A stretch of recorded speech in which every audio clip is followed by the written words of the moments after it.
Assalamualaikum warahmatullahi wabarakatuh. Halo semuanya, kembali lagi ke dalam video pembelajaran dengan saya Penny Nindya dan kedua teman saya yaitu Meleni Sandianingrum dan Janiska Satmaradanti. Kali ini kami akan membahas materi tentang mengelola dokumen surat masuk dan keluar dengan sistem agenda dan kartu kendali. Disimak terus ya videonya. Materi pertama yaitu mengelola dokumen surat masuk dan keluar. Dalam mengelola dokumen surat masuk dan keluar terdapat beberapa bagian yang harus dipahami dahulu, yaitu mengidentifikasi, mengklasifikasi, menjabarkan, menyortir, mendistribusikan, memilih jasa pengiriman, dan macam-macam perlengkapan surat. Yang pertama, kita mengidentifikasi jenis surat atau dokumen yang diterima oleh perusahaan seperti surat pribadi dan surat rahasia. Yang kedua, mengklasifikasi surat atau dokumen yang diterima oleh perusahaan seperti surat segera, surat kilat, dan surat biasa. Yang ketiga, menjabarkan definisi surat dokumen yang diterima seperti surat niaga, surat dinas, surat resmi, surat pribadi, dan surat rahasia. Yang keempat, melakukan penyortiran surat atau dokumen yang diterima oleh perusahaan. Yang kelima, pendistribusian surat atau dokumen dalam internal perusahaan. 6. Pemilihan jasa pengiriman. 7. Memproses surat atau dokumen. 8. Macam-macam perlengkapan dan penanganan surat meliputi baki surat, buku agenda surat masuk dan surat keluar, kartu kendali, sekretaris desk file, alat tulis kantor, kertas dan amplop, alat pembuka surat, stempel, formulir tanda terima atau buku ekspedisi, dan yang terakhir lembar disposisi. 9. Menjelaskan kegiatan pola-pola administrasi dalam menangani surat atau dokumen masuk dan keluar. Di sini ada contoh dari stempel agenda, contoh dari retensi surat, contoh buku agenda dan buku agenda berpasangan. Selanjutnya ada kartu kendali. Kartu kendali ini adalah kartu yang dipergunakan untuk pencatatan dan pengendalian atau penyetir penting surat masuk dan surat keluar dalam suatu organisasi. Di sini ada contoh dari kartu kendali. Selanjutnya ada sistem pengelolaan surat masuk dan keluar. Sistem ini dibagi menjadi dua. Yang pertama ada sistem buku agenda, yang kedua ada sistem kartu kendali. Selanjutnya ada pengurusan surat masuk menggunakan sistem buku agenda. Buku agenda dibagi menjadi 3 macam. Yang pertama ada buku agenda tunggal atau campuran, yang kedua buku agenda berpasangan, yang ketiga buku agenda kembar.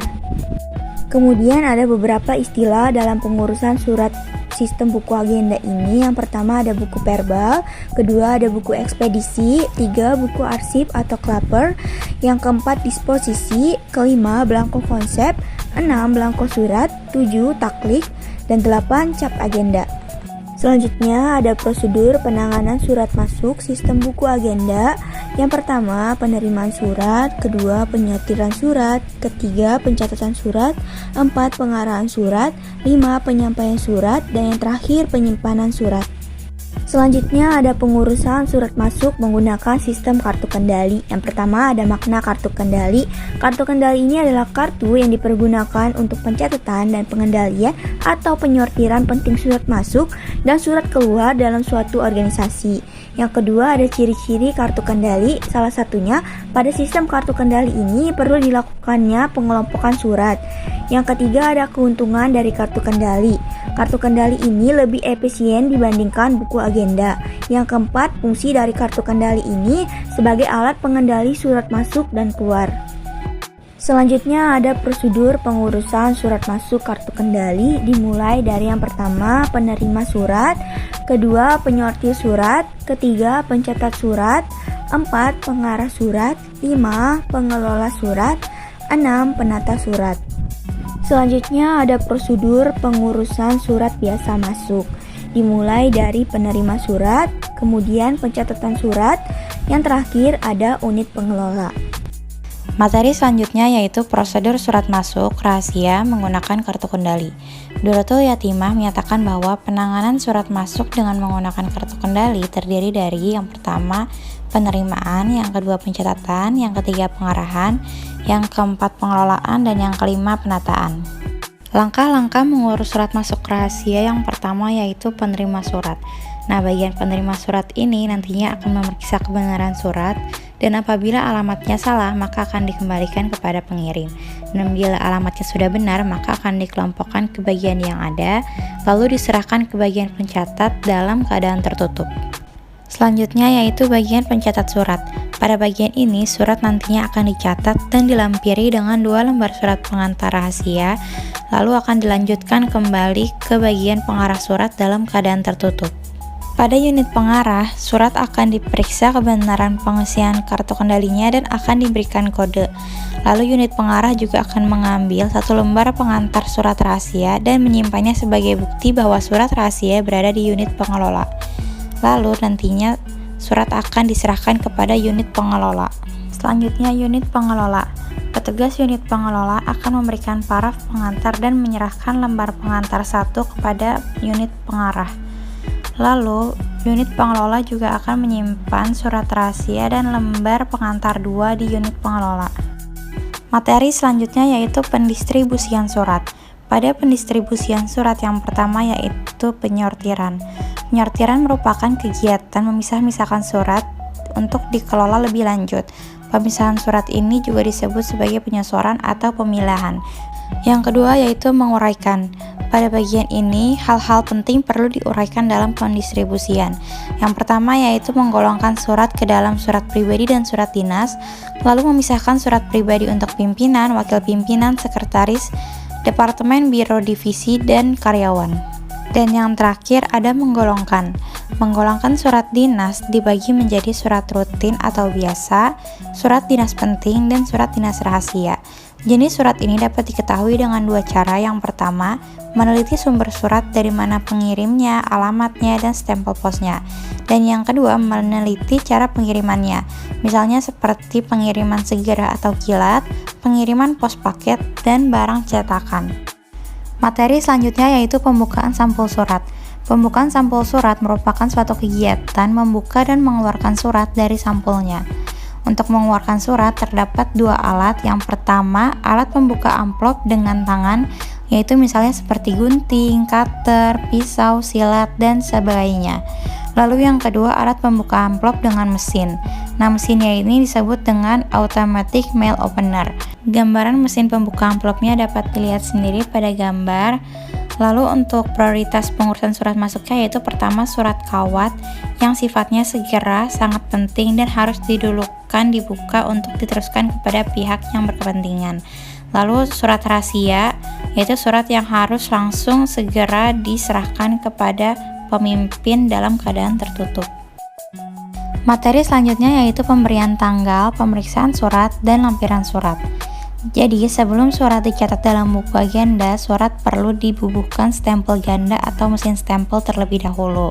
Pada perusahaan besar, sering kali digunakan mesin pencatat tanggal dan waktu atau disebut dengan electric close dating machine, seperti gambar yang tertera pada PowerPoint. Nah, atau bisa juga menggunakan komputer yang menggunakan local area network yang dapat tersambung dengan divisi atau departemen secara online. Setelah stempel agenda dibubuhkan, maka perlu diperiksa kelengkapan suratnya meliputi tujuan surat, nomor surat, alamat surat, dan lampiran surat. Materi selanjutnya yaitu membaca dan memberi garis bawah serta membuat catatan penting atau memberi tanggal. Jadi setelah surat diperiksa dan diberi stempel agenda, maka petugas perlu membaca dan menggarisbawahi atau memberi warna dengan stabilo pada kalimat yang dianggap penting. Nah, tujuannya ini agar pemimpin mudah untuk menindaklanjuti surat tersebut. Selanjutnya yaitu pemberian nomor klasifikasi. Klasifikasi surat adalah tanda pengenal atau pengelompokan suatu subjek, masalah dari surat, arsip, ataupun dokumen yang mempergunakan notasi sistem Universal Decimal Classification atau UDS berdasarkan masalah. Fungsi dari klasifikasi ini yang pertama, memudahkan penyimpanan surat atau arsip sesuai dengan masalah. Yang kedua, memudahkan penemuan surat atau arsip. Yang ketiga, membuat arsip menjadi teratur. Yang keempat, aplikasi pengelolaan naskah dinas. Yang kelima, efektivitas penyimpanan, dan yang terakhir mempermudah teknis penyusutan.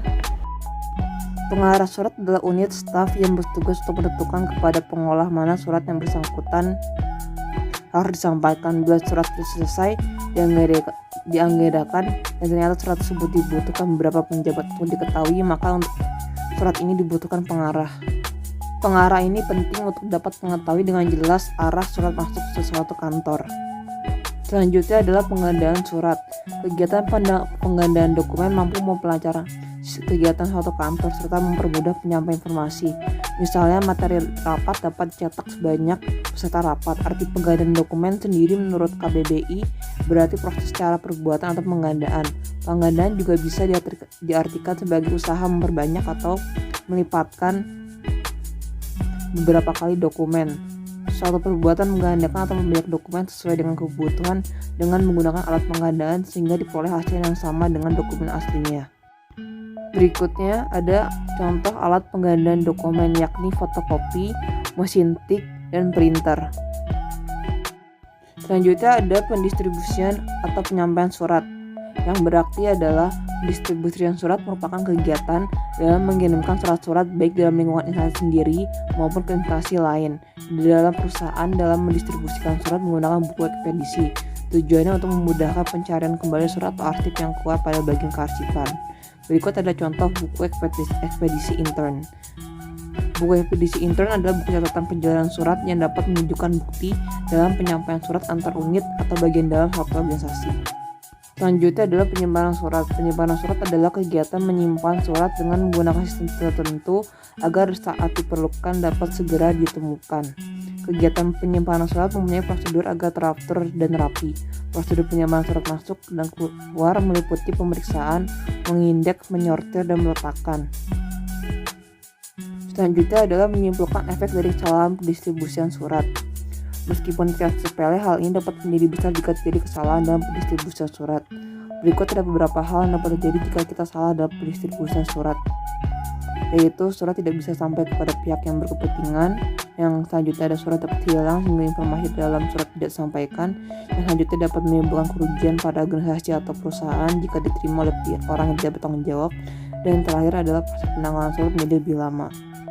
Selanjutnya adalah cara untuk mencegah hal-hal tersebut tidak terjadi adalah mengadministrasi dan mencatat proses pendistribusian surat menggunakan buku penyampaian surat atau lebih dikenal dengan buku ekspedisi. Buku ekspedisi hanya digunakan pada penanganan surat pola sentralisasi. Dalam pencatatan desentralisasi, pencatatan dilakukan dengan menggunakan lembaran atau formulir yang memang sudah dirancang atau disiapkan untuk hal itu. Dalam penanganan surat yang menggunakan kartu kendali, buku ekspedisi bahkan dapat digantikan dengan kartu kendali. Dalam penanganan surat dengan sistem kartu kendali, selain berfungsi sebagai pendali surat, kendali juga berfungsi sebagai kartu ekspedisi. Selanjutnya adalah pengurusan surat keluar. Pengurusan surat keluar menggunakan sistem buku agenda. Konsep surat sering disebut sebagai draft. Saat pengetikan belum menggunakan komputer, untuk membuat surat harus dibuat dulu konsepnya secara tulis di atas kertas bergaris, kertas berem atau lembar konsep surat. Hal ini karena jika langsung diketik terjadi banyak kesalahan. Saat ini mesin tik sudah tidak lagi menjadi alat populer karena sudah diganti oleh komputer yang lebih canggih.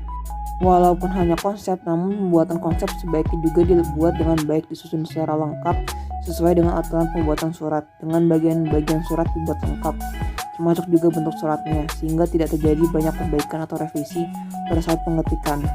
Pembuatan konsep dapat dilakukan secara sentralisasi, yakni dipusatkan pada unit tertentu yang menangani kegiatan administrasi persuratan, dan juga desentralisasi, yakni dibuat oleh masing-masing unit atau bagian tertentu sesuai dengan kebutuhan masing-masing. Pembuatan konsep dapat dilakukan oleh atasan atau pimpinan, yakni konsep dibuat dan diketik sendiri secara lengkap, biasanya untuk surat rahasia. Yakni konsep dibuat sendiri dan diserahkan kepada juru tik, lalu konsep dibuat secara garis besar, disesuaikan secara lengkap oleh sekretaris, dan yang terakhir konsep didetailkan lalu kepada sekretaris atau pembantunya. Dan yang selanjutnya yakni oleh orang yang ditunjuk. Selanjutnya adalah orang yang ditunjuk atau konseptor. Pimpinan dapat menunjuk langsung orang yang dipercaya untuk membuat konsep surat.